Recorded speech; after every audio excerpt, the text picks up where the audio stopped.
Hello everyone, আশা করি তোমরা সবাই ভালো আছো। আগের আমি যে টপিকটা নিয়ে ডিসকাশন করেছিলাম আগের ভিডিওতে, সেটা ছিল গ্রোথ অ্যান্ড ডেভেলপমেন্ট। তো নেক্সট আজকের যে ভিডিওটি, সেটা গ্রোথ অ্যান্ড ডেভেলপমেন্টেরই একটা ইউনিট। সেটা হচ্ছে তোমাদের স্টেজেস অফ ডেভেলপমেন্ট বা বিকাশের বিভিন্ন স্টেজগুলো কী কী বা পর্যায়গুলি কী কী। তো বিভিন্ন সাইকোলজিস্ট বা বিভিন্ন মনোবিদরা কিন্তু বিকাশের বিভিন্ন রকমের স্তরের কথা নিয়ে আলোচনা করেছেন। বিভিন্ন সাইকোলজিস্ট বিভিন্ন রকম, কেউ বিভিন্ন স্টেজে ভাগ করেছেন। তো তার মধ্যে থেকে আমরা আজকে কয়েকজন মনোবিদের যারা ভাগ করেছেন বিভিন্ন স্টেজে, তো তাদের এই ডিভিশনগুলো নিয়ে আলোচনা করব। এবং আমাদের বিভিন্ন যারা BEd, DElEd, MEd or education or TET, any TET যারা এক্সাম দাও, সেক্ষেত্রে কিন্তু এই সমস্ত ডিভিশনগুলোর থেকে কোশ্চেন আসে যে কোন ধরনের মনোবিদ কোন মনোবিদ বিকাশের স্তরকে কয়টি ভাগে ভাগ করেছেন। তো তো এই ধরনের প্রশ্ন কিন্তু আসতেই পারে। আর লং কোশ্চেন কিন্তু যারা এক্সাম কোনো কোর্স করছে তাদের ক্ষেত্রে কিন্তু লং কোশ্চেন এসেই থাকে। তো আমার মনে হয় আমার এই ভিডিওটি তোমাদের আজকে কাজে লাগবে তোমাদের পড়াশোনার ক্ষেত্রে। তো ভালো করে দেখে নাও। তো প্রথমে কি না, আমি দেখো দুটো এখানে এই হোয়াইট বোর্ডে দুজন আমি মনোবিদের স্টেজের কথা লিখেছি। ফার্স্ট আছে অ্যাকর্ডিং টু পিকুনাসের। তো পিকুনাস তোমাদের দেখছো বিকাশের মোট স্তরকে 10টি ভাগে ভাগ করেছেন। তো এক্ষেত্রে কি না, এক্সামে যদি তোমাদের কোনো রকম এক্সামের ক্ষেত্রে, কম্পিটিটিভ এক্সামে নি টিচার এলিজিবিলিটি টেট ও টেটের এক্সামের ক্ষেত্রে কোনো রকম কোশ্চেন আসতে পারে যে তোমাদের পিকুনাসের দেওয়া স্টেজেস অফ ডেভেলপমেন্টের কয়টি স্তরের কথা তিনি বলেছেন। তো তোমরা এখানে বলতে পারো 10টি স্তরের কথা বলেছেন। এরপর দেখো যে উনি কি কি স্তরের কথা বা কোন কোন বিকাশের যে স্তরগুলি কথা বলেছেন, স্টেজগুলি জন্ম থেকে শুরু করে। তো এখানে জন্ম থেকে শুরু করে প্রথম স্টেজ কি না, প্রিনাটাল স্টেজের কথা তিনি বলেছেন। প্রিনাটাল স্টেজটা কি না, এখানে মাতৃগর্ভ থেকে শুরু করে তিনি গর্ভসঞ্চারের পরে ভূমিষ্ঠ হওয়া পর্যন্ত, পূর্ব মুহূর্ত পর্যন্ত যে স্টেজটা, তাকে তিনি বলেছেন প্রিনাটাল স্টেজ বা প্রাক জন্মস্তর। মানে হচ্ছে গর্ভ সঞ্চার হওয়ার পর থেকে ভূমিষ্ঠ হওয়ার আগে পর্যন্ত যে স্তরটা, সেটাকে তিনি প্রিনাটাল স্টেজ, প্রাক জন্মস্তর। সেকেন্ড দেখো নিওনাটাল স্টেজ বা সদ্যজাত স্তর। এটা কি না, জন্মের পর থেকে প্রথম 4 সপ্তাহের কথা তিনি বলেছেন। কি না, জন্মের পর থেকে প্রথম 4 সপ্তাহের কথা তিনি বলেছেন। নেক্সট কি, আর্লি ইনফ্যান্সি কি না, প্রাথমিক শৈশবের স্তর। এটা কি না, প্রাথমিক শৈশবের স্তরটা কি না, এক্ষেত্রে তোমাদের কি বলেছেন উনি না, এক্ষেত্রে তিনি 1 মাস বয়স থেকে 1.5 বছর বয়স পর্যন্ত বলছেন, 1 মাস থেকে 1.5 বছর পর্যন্ত। নেক্সট আছে লেট ইনফ্যান্সি বা প্রান্তীয় শৈশবের স্তর। লেট ইনফ্যান্সিতে কি বলেছেন তিনি, 1.5 বছর বয়স থেকে 2.5 বছর পর্যন্ত তিনি বলেছেন, 1.5 থেকে 2.5 বছর।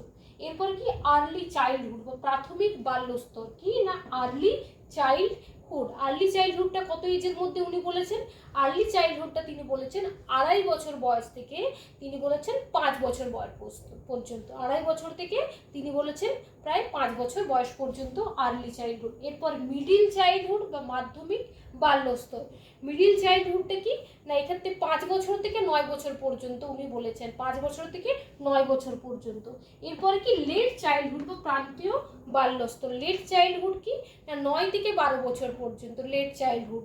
এরপর কি, অ্যাডোলেসেন্স বা যৌবনাগমের স্তর, অ্যাডোলেসেন্স পিরিয়ড। তো অ্যাডোলেসেন্স পিরিয়ডটা তিনি কোন এজ থেকে কোন এজ বলেছেন না, অ্যাডোলেসেন্স পিরিয়ডটা তিনি বলেছেন 12 থেকে 21 বছর পর্যন্ত। অ্যাডোলেসেন্সটা তিনি বলেছেন কত না, 12 থেকে 21 বছর পর্যন্ত। এরপর এখানে দেখো অ্যাডাল্টহুড বা প্রাপ্তবয়স্ক স্তর। অ্যাডাল্টহুডকে তিনি কত বছর বলেছেন না, তিনি বলেছেন 21 থেকে 70 বছর পর্যন্ত। 21 থেকে 70, 70, 21 to 70 ইয়ার্সের কথা তিনি বলেছেন। নেক্সট দেখো না, বার্ধক্য স্টেজটা উনি বলেছেন অ্যাবাভ 70 বছর থেকে মৃত্যু পর্যন্ত, 70 ইয়ার্স টু ডেথ। ঠিক আছে। তো তাহলে এখানে মোট 10টি স্তরের পিকুনাসি 10টি বিকাশের স্তরের কথা বলেছেন। Prenatal stage, neonatal stage, early infancy, late infancy, early childhood, middle childhood, late childhood, adolescence, adulthood আর সেন্সেসিন্স। ঠিক আছে, বার্ধক্য। তো এখানে হয়ে গেল 10টা স্টেজ। এরপরে আমরা আরেকজন মনোবিদের দেওয়া স্তরের কথা জানবো। তার দেওয়া স্তরগুলি কি কি দেখো। তার দেওয়ার যে স্তরগুলি সেটা হচ্ছে অ্যারিকশন। অ্যারিকশন অ্যারিকশন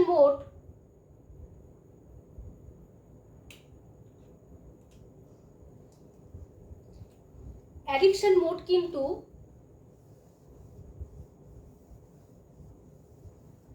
দেখো অ্যারিকশন মোড কটি স্তরের কথা বলেছেন? 8টি। অ্যারিকশন মোড কটা স্তরের কথা বলেছেন? 8টি। ইনি কটা বলেছেন? পিকুনাস কটা বলেছেন? না 10টি। অ্যারিকশনের দেখো প্রথম স্তর কি না বার্থ টু 1 ইয়ার। বার্থ টু 1 ইয়ার, ঠিক আছে। এখানে উনি কি বলেছেন না অ্যারিকশন বলেছেন যে জন্ম থেকে কি বার্থ টু 1 ইয়ার, ঠিক আছে। এরপরে কি বলেছেন? এরপর কি দ্বিতীয় স্তরে তিনি কত কথা বলেছেন? 1 to 3 ইয়ার্স, মানে হচ্ছে 1 থেকে 3 বছরের কথা তিনি বলেছেন। তৃতীয় স্তরে দেখো 3 থেকে 5 বছর বা 3 to 5 ইয়ার্সের কথা বলেছেন। চতুর্থ স্তরে তিনি কি বলেছেন? 5 থেকে 11 বছর। 5 থেকে 11 বছর। এরপর পঞ্চম স্তরে কি বলেছেন? বা ফিফথ স্টেজ, পঞ্চম স্তর, এটা হচ্ছে 6। ষষ্ঠ স্তর, এটা হচ্ছে সপ্তম স্তর,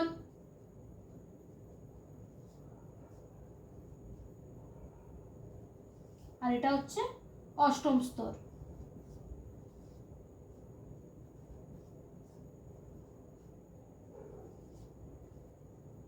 তো এই ক্ষেত্রে দেখো চতুর্থ স্তরটা কত থেকে? 5 থেকে 11 বছর, ঠিক আছে। পঞ্চম স্তর 11 থেকে 18। পঞ্চমটা কত? 11 to 18 ইয়ার্স, ঠিক আছে, 11 to 18 ইয়ার্স। এরপর ষষ্ঠ স্তরটা তিনি কত বলেছেন? না যৌবনাগম স্তর বলেছেন। তিনি কি বলেছেন? যৌবনাগম স্তরের কথা তিনি বলেছেন, যৌবন আগমন স্তর, ঠিক আছে। সপ্তম স্তরে তিনি কি বলেছেন? প্রাপ্তবয়স্ক স্তরকে তিনি বলেছেন। সপ্তমকে তিনি প্রাপ্তবয়স্ক স্তর। আর অষ্টম স্তরকে তিনি কি বলেছেন? না পরিণত স্তর। তাহলে অ্যাডিকশনের দেওয়া কটি ভাগ রয়েছে? না 8টি ভাগ রয়েছে। এগুলো আমরা পরের যে ভিডিওতে আবার প্রত্যেকটা স্টেজকে আলাদা আলাদা করে আমি ভিডিও বানাবো তোমাদের জন্য। প্রত্যেকটা স্তরকে আলাদা আলাদা ভালো করে বোঝার জন্য, তার এই প্রত্যেকটা স্তরের আলাদা আলাদা বৈশিষ্ট্যকে জানার জন্য। অ্যাডিকশনের যে 8টি স্তরের কথা, প্রথম স্তর, দ্বিতীয় স্তর, তৃতীয় স্তর, চতুর্থ স্তর, পঞ্চম, ষষ্ঠ, সপ্তম, অষ্টম, ঠিক আছে। তো অ্যাডিকশন যদি তোমাদের এক্সামে আসে, অ্যাডিকশন কয়টি স্তরের কথা বলেছিলেন? বিকাশের স্তর ভাগ করেছিলেন না 8টি স্তরের কথা তিনি বলেছিলেন। ক্লিয়ার? এরপর দেখো, এরপর আমরা আরো একজন মনোবিদের বিকাশের স্তর ভাগ করেছেন সেই নিয়ে আমরা আলোচনা করব। কোন মনোবিদের বলতো? Ernest Jones.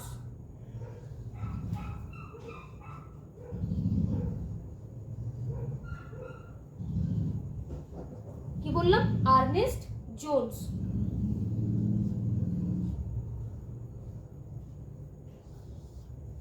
এনার দেওয়া দেখো কয়টি কথা বলেছেন। ফার্স্ট কি আর্নেস্ট জোন্স কি বলেছেন? না প্রথমে তিনি শৈশবের কথা, ইনফেন্সি,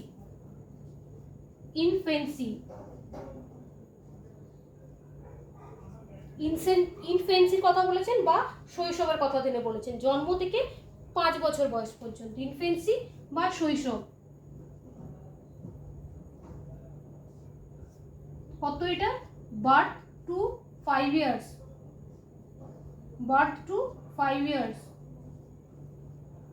ঠিক আছে। Infancy, birth two 5 years. Second কি না বাল্য বা চাইল্ডহুড।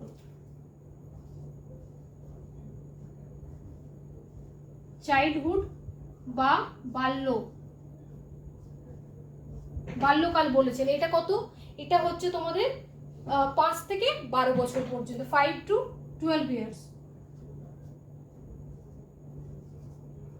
5 to 12 years. নেক্সট কি দেখো? নেক্সট হচ্ছে তোমাদের অ্যাডোলেসেন্স বা কৈশোর। অ্যাডোলেসেন্স বা কৈশোর।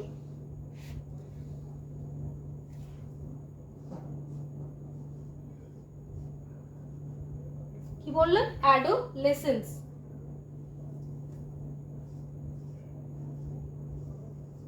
অ্যাডোলেসেন্স বা কৈশোর, এটা কত? 12 থেকে 18 বছর পর্যন্ত।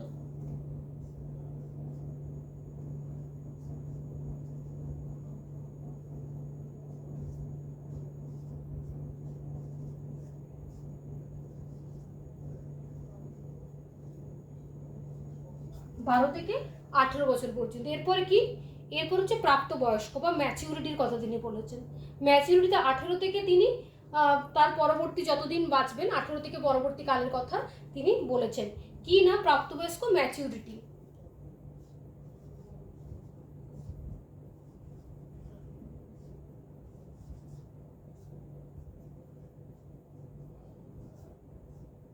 প্রাপ্তবয়স্ক, এটা কত, অ্যাবভ 18 ইয়ার্স। ক্লিয়ার? আর্নেস্ট জোনসের দেওয়া কয়টি তাহলে ভাগ রয়েছে? একটি রয়েছে ইনফ্যান্সি বা শৈশব, সেকেন্ড হচ্ছে চাইল্ডহুড, থার্ড হচ্ছে অ্যাডোলেশন্স, আর ফোর্থ হচ্ছে ম্যাচিউরিটি।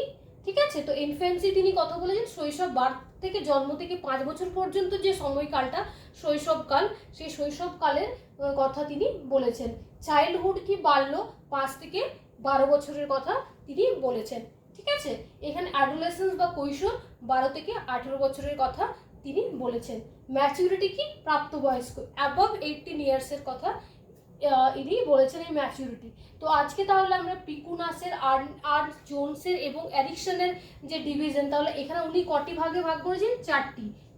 চারটিতে। ঠিক আছে, তাহলে পিকুনাস কয়টি ভাগে ভাগ করেছেন? না 10টি, আর্নস্ট জোনস 4টি, এরিকসন 8টি। কার ভাগ? না স্টেজেস অফ ডেভেলপমেন্টের বিভাজন। ক্লিয়ার?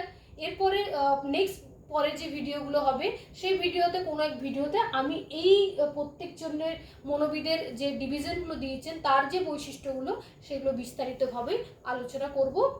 আর তোমরা এই ভিডিওগুলো দেখো, তোমাদের ভালো লেগে থাকলে অবশ্যই তোমরা আমার চ্যানেলটিকে সাবস্ক্রাইব করো এবং লাইক এবং শেয়ার অবশ্যই করো।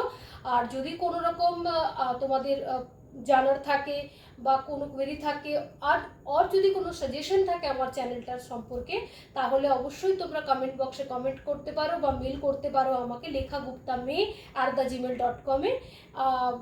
বাকি যে রকমের কোনো রকম প্রশ্ন তোমরা কমেন্ট বক্সে কিন্তু আজকের টপিক নিয়ে করতে পারো। আর আমার ডেসক্রিপশন বক্সে অলরেডি প্রিভিয়াসের যে সমস্ত চ্যানেলে ভিডিওগুলো পোস্ট করা আছে তার লিঙ্ক পেয়ে যাবে। তোমাদের পড়ার সুবিধার জন্য তোমরা সেই লিঙ্কগুলো দেখতে পারো এবং আশা করি তোমাদের ভালো লাগবে। তোমরা ভালো থেকো, বাড়িতে থেকো, সুস্থ থাকো এবং কোভিডের প্রোটোকল মেনে সবাই ভালো থেকো। আজকের মতন এখানে।